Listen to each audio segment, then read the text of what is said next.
warahmatullahi wabarakatuh. Selamat pagi teman-teman semua. Bagaimana kabarnya hari ini?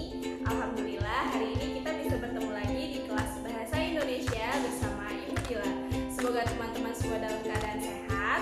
Jangan lupa untuk selalu bersyukur dan jangan lupa untuk berdoa sebelum memulai pembelajaran kita pada hari ini. Selalu semangat teman-teman. Teman-teman, di minggu lalu kita sudah mempelajari mengenai apa itu teks prosedur, ciri-ciri umumnya, ciri kebahasaan. Kita juga sudah mempelajari mengenai cara menyimpulkan teks prosedur. Di hari ini kita akan mempelajari teks prosedur lagi, tapi mengenai materi baru. Apa ya materi yang akan kita pelajari hari ini? Yuk simak bersama-sama. Berikut adalah kompetensi dasar yang akan kita pelajari pada hari ini.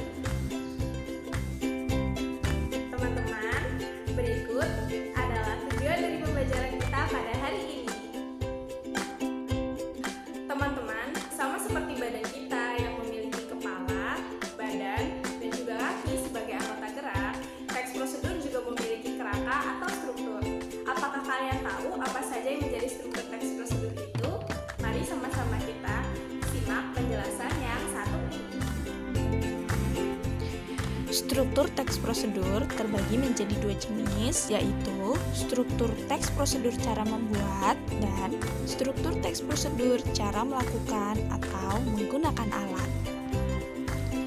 Yang pertama, ada struktur teks prosedur cara membuat sesuatu yang digunakan untuk menunjukkan cara membuat sesuatu seperti makanan atau barang.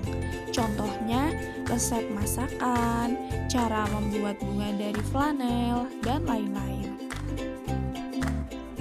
Bagian pertama ada tujuan. Tujuan berisi keterangan informasi dari membuat sesuatu. Tujuan juga biasanya terdapat di paragraf pertama pada teks prosedur.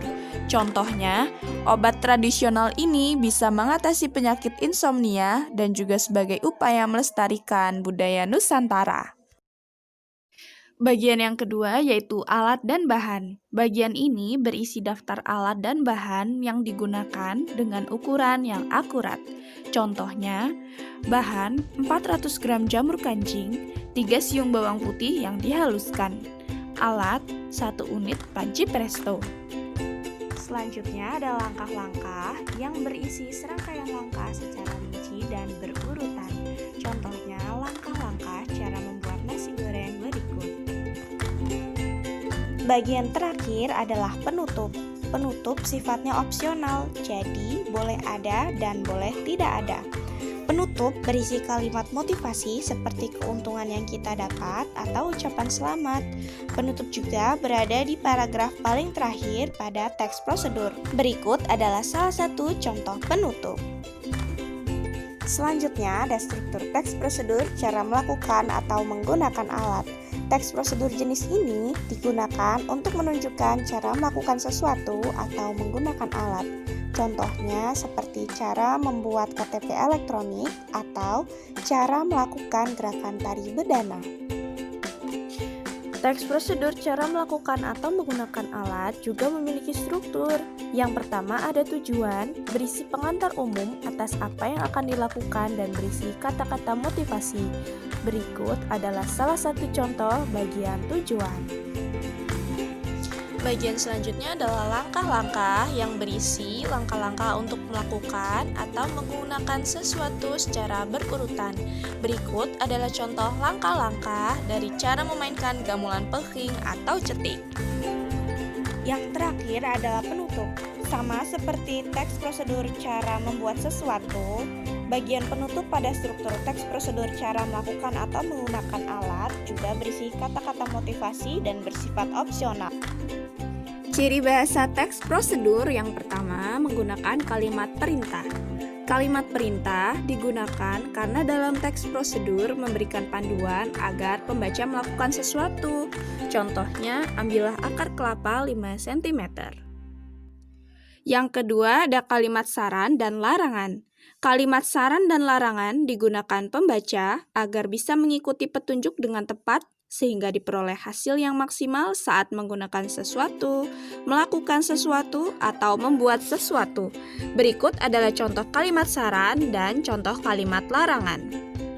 Kalimat saran biasanya ditandai dengan penggunaan kata sebaiknya atau hindari. Kalimat larangan biasanya ditandai dengan penggunaan kata jangan, dilarang, atau tidak boleh. Teks prosedur juga menggunakan kata ukuran yang akurat. Penggunaan kata ukuran yang akurat agar pembaca bisa memperoleh hasil sesuai yang diinginkan. Contohnya pada kalimat-kalimat berikut. 1/4 kg tepung menunjukkan ukuran yang akurat. 2 sendok teh dan segelas air juga menunjukkan ukuran yang akurat.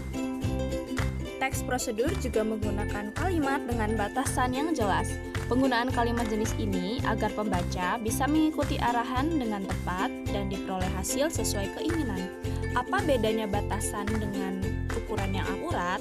Jika ukuran itu menyatakan jumlah, tapi jika batasan menyatakan kondisi atau sifat benda yang kita beri perlakuan. Contohnya pada kalimat berikut, kata rapat, mendidih, dan kering menunjukkan batasan yang jelas pada kalimat tersebut. Yang terakhir yaitu menggunakan kalimat pasif. Kalimat pasif adalah kalimat yang subjeknya dikenai suatu perbuatan atau aktivitas. Kalimat jenis ini ditandai dengan kata kerja berimbuhan atau berawalan di atau ter. Contohnya pada kalimat 1A, celup kain ke dalam larutan perwarna adalah contoh kalimat aktif. Sedangkan contoh kalimat pasifnya ada di contoh 1B, kain dicelup ke dalam larutan pewarna. Kata celup adalah bagian dari kalimat aktif. Bentuk pasifnya menjadi dicelup dengan tambahan di sebagai awalan. Alhamdulillahirrahmanirrahim, pembelajaran kita pada hari ini telah selesai. Semoga teman-teman bisa mempelajari materi hari ini dengan semangat. Jangan lupa untuk bertanya jika masih ada yang belum dipahami. Jangan sungkan untuk menghubungi ibu lewat WhatsApp atau bertanya di classroom. Semoga teman-teman semua bisa selalu dalam keadaan sehat.